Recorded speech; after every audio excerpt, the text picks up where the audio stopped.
And good morning, Hoosier fans, and welcome to an exciting, a rejuvenated episode of Hoosier Morning After. This is Hoosier Morning After Iowa. I am your host, Chad Schwarzkopf. Your Indiana Hoosiers go on last night to beat number 4 Iowa Hawkeyes 81-69. Boy, how you feeling, Hoosier Nation? Doesn't that feel good? Didn't you sleep a little bit better last night? Did it take you a while to get to sleep? Maybe you were fired up. What a great game. What a great game to bounce back. To go from about your lowest low of the season, I would have to say. It easily could argue. I don't know any other game other than losing to Purdue at home and playing like we did. Sorry to open that wound a little bit, scratch at that scab. To then go on the road and get your best win of the year. Best win, arguably, of Archie Miller's coaching career at IU. And arguably, just because of the weight of that, because of the circumstances of it, because of where social media and all of us were feeling after the previous game, to go and do this is great. Puts so much weight to this game.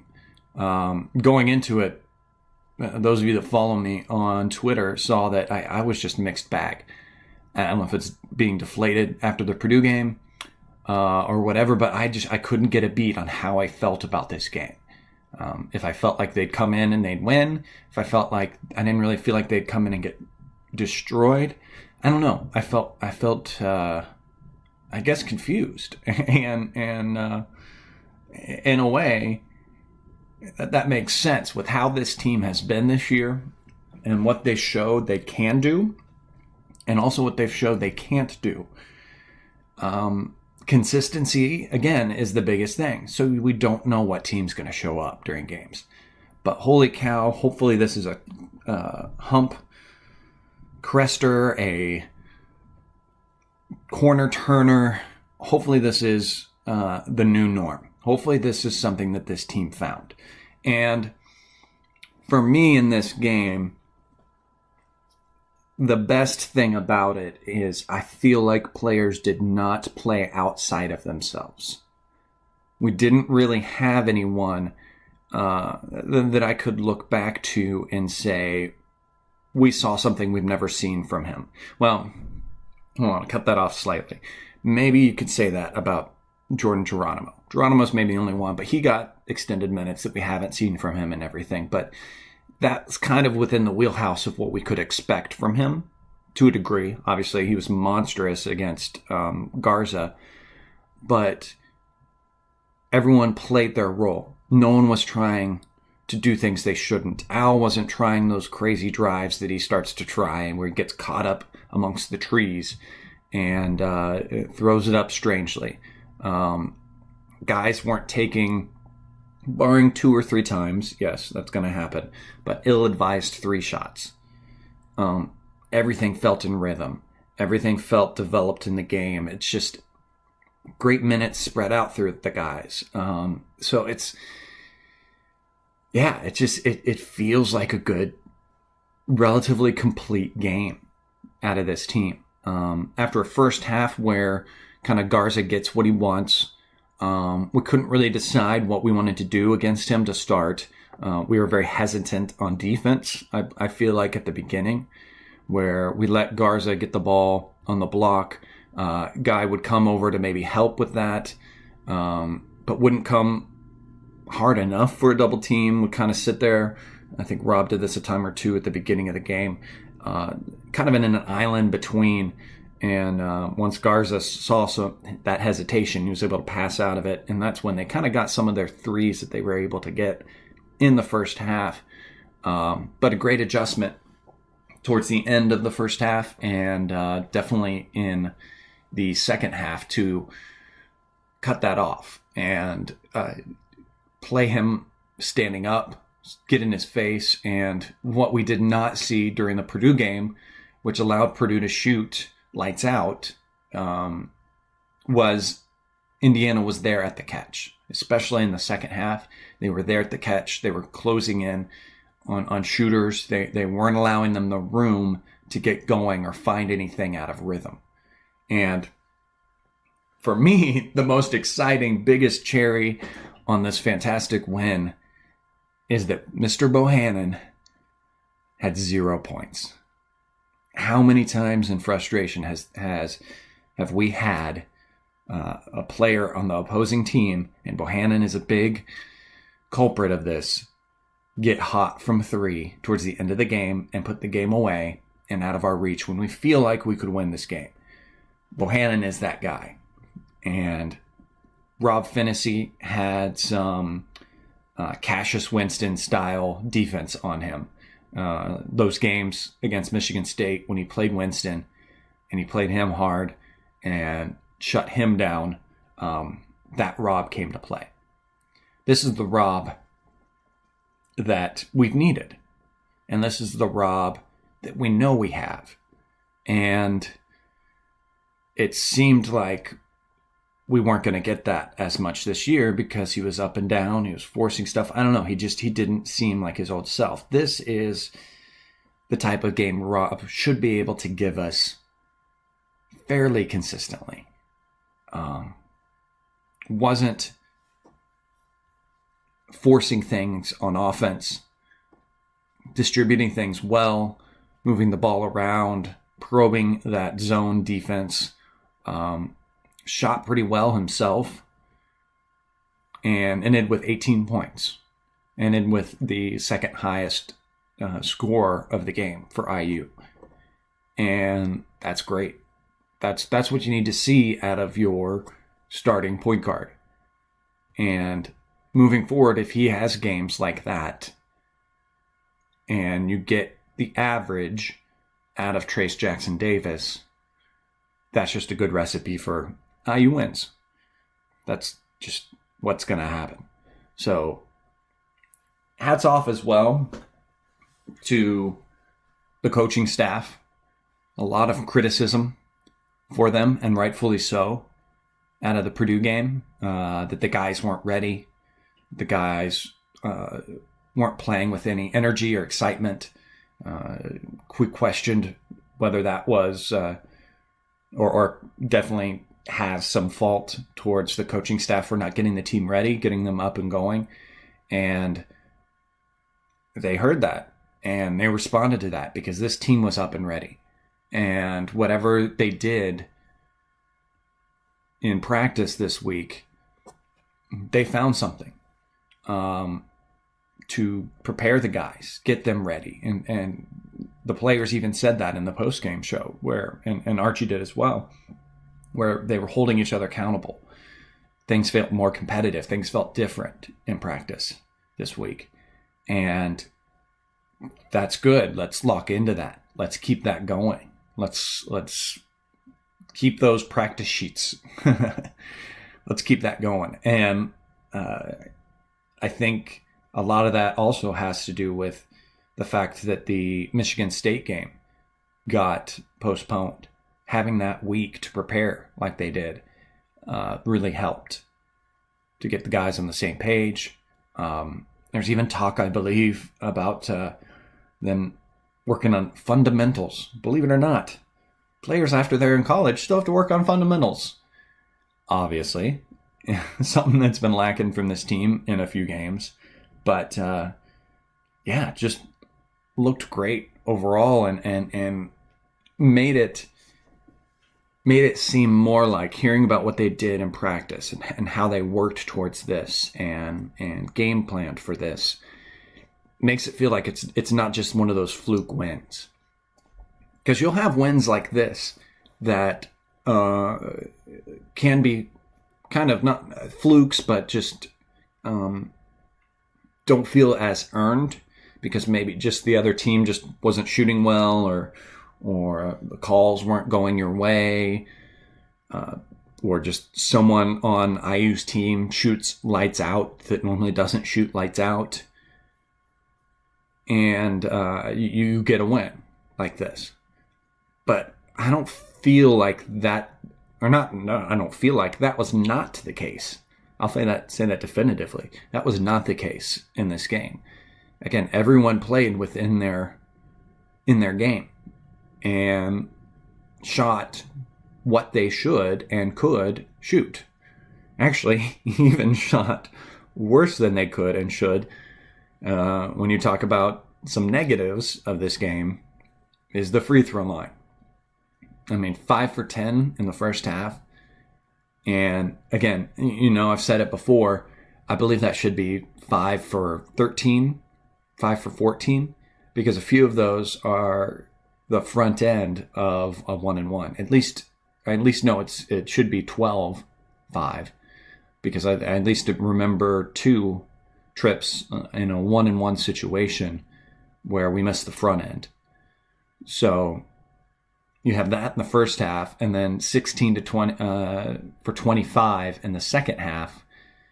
And that's only like that because they started to foul like crazy at the end. And we had Al Durham, one of our best free throw shooters, up there making his free throws. So he was 9 for 10. So he had about 6 or so at the end there. At least 4. And so that's what really did it for this team. Had we hit at a slightly better clip, making at least 7 more of those, again, it's a definitely different game completely. I mean, making 81 points. We could have had 90 points against the best offensive team, and holding them to 69 points is just impressive. It's fantastic. There was a point in the second half where I looked and we were outscoring them. They only had 19 points in the second half, and we had them almost doubled at that point. It's crazy. It's crazy to think this is what this team can be, and this is what this team should be. And this is the culture and the emotion that I felt like this team had coming into this season. This was the changeover we've seen from past seasons where the team hasn't felt emotional, hasn't felt locked in, hasn't felt together. This team feels together a lot more. And with these bad performances, you hope that togetherness should catapult the team out of that, and they can hold each other accountable. And I think that's finally the switch that happened in practice between. Again, I know I'm talking so much about the practice, but if you get consistency and you get good fight in practice, it's just going to keep carrying over to these games. And let's keep it going. Let's keep it going. Again, do whatever we continue to do. So speaking a little more on the game and personal play by guys, obviously the big standout and the big surprise for a lot of people was Jordan Geronimo.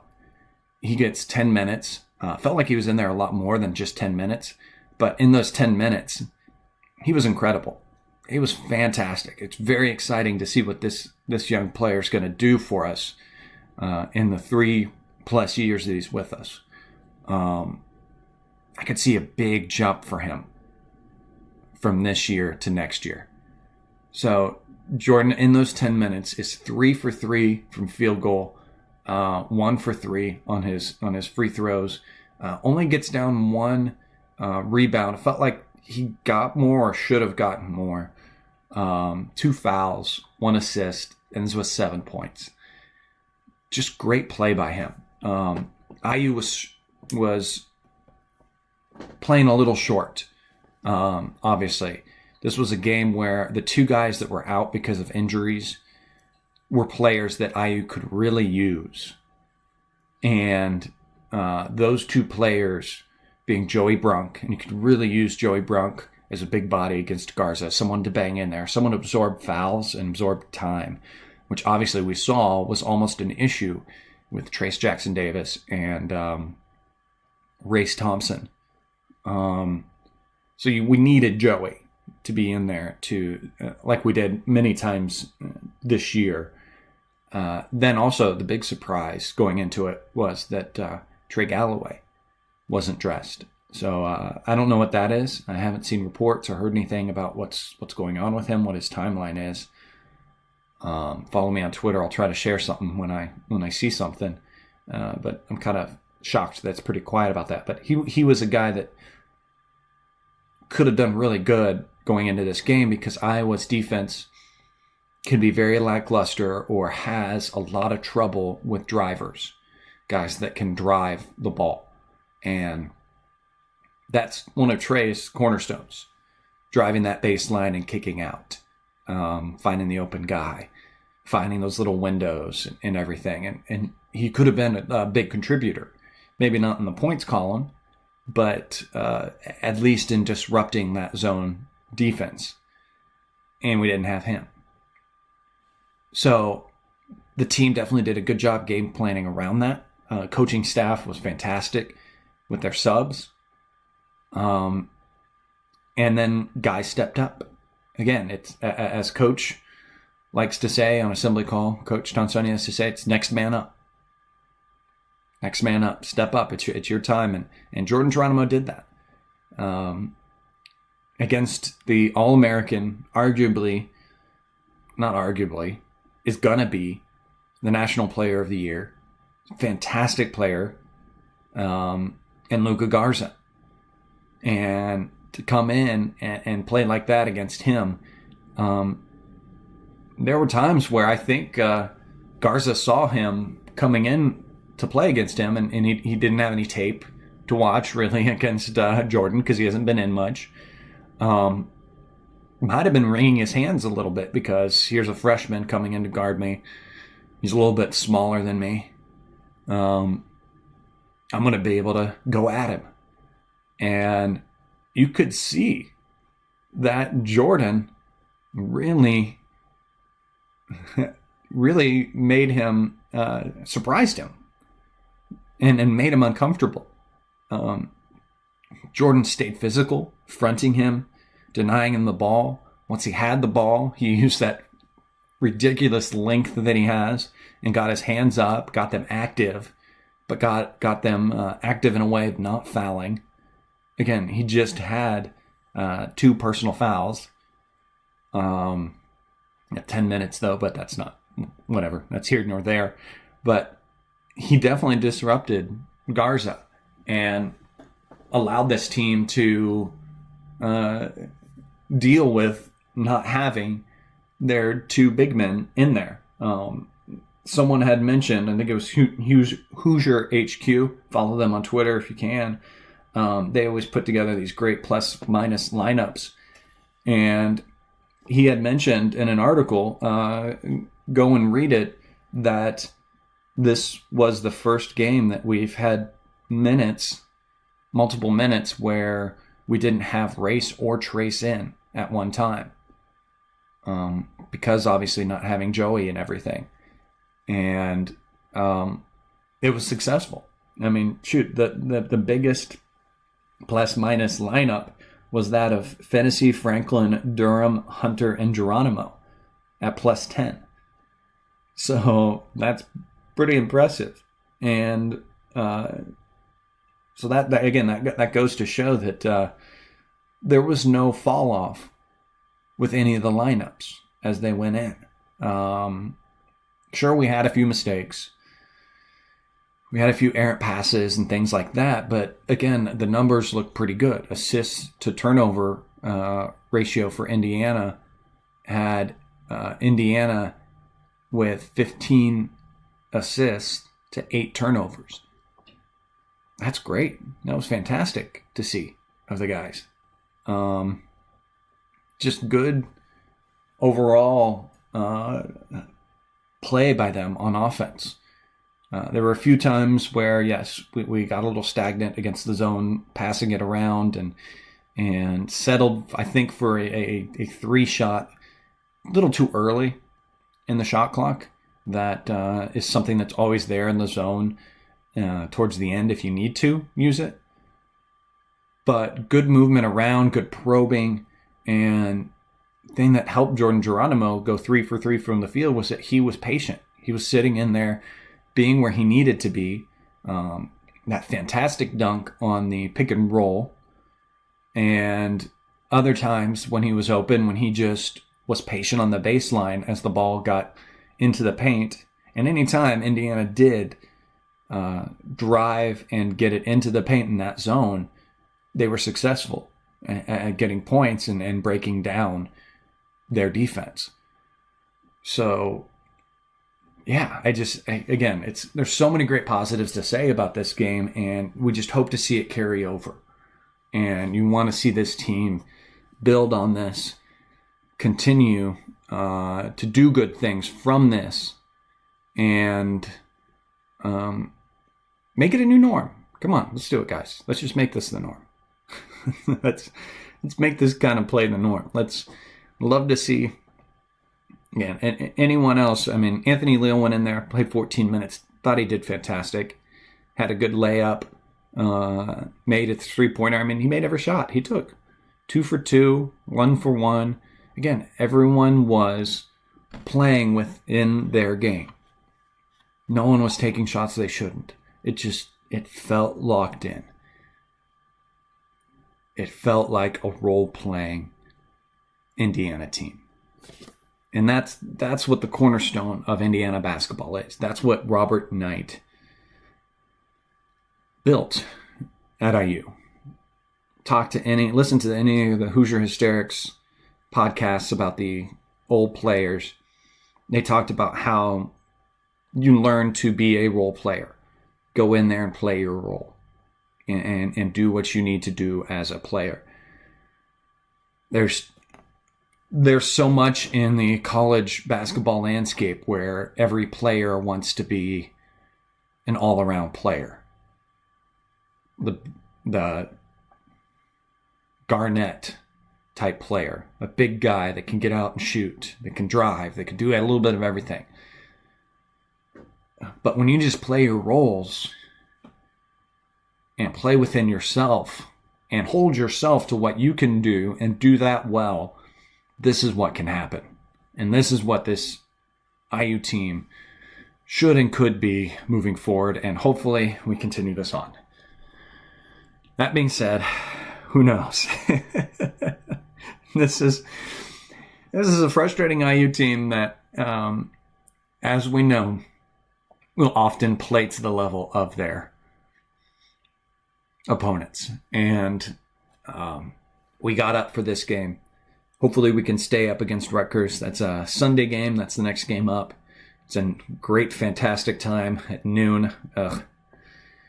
We don't really do well in those games at noon, but guys, hopefully I'll get rested.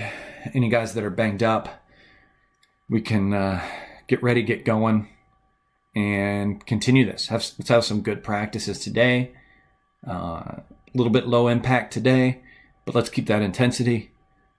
Some great practicing again tomorrow, and then let's get ready for that noon game. Watch some film. Rutgers, decent enough team.